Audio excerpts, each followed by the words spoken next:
তোমরা সবাই আগেই এই ভিডিওটা দেখো। আমার বিয়ের অনেক ইন্টারেস্টিং ছিল, তারপর আমি ব্যাপারটা আপনাদেরকে বোঝাবো।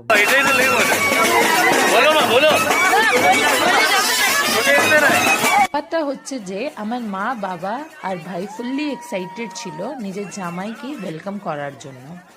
আর তখন তারা মজা করে বলেছিল যে নিজের জামাইকে কোলে করে তার সালা নিয়েই যাবে স্টেজ পর্যন্ত। পুরো একটা রয়্যাল ফানি এন্ট্রি প্ল্যান ছিল আমাদের, যেন জামাই একটা কিং আর সালা হচ্ছে তার বডিগার্ড।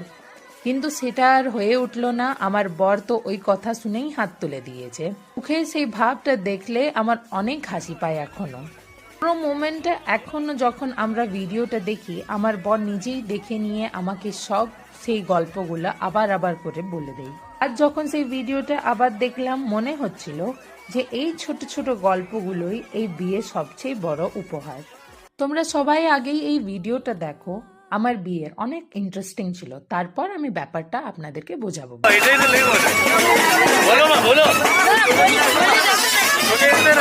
ব্যাপারটা হচ্ছে যে আমার মা বাবা আর ভাই ফুললি এক্সাইটেড ছিল নিজের জামাইকে ওয়েলকাম করার জন্য।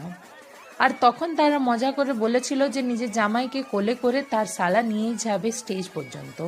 পুরো একটা রয়্যাল ফানি এন্ট্রি প্ল্যান ছিল আমাদের, যেন জামাই একটা কিং আর সালা হচ্ছে তার বডিগার্ড। কিন্তু সেটা আর হয়ে উঠল না। আমার বর তো ওই কথা শুনেই হাত তুলে দিয়েছে। মুখে সেই ভাবটা দেখলে আমার অনেক হাসি পায় এখনো।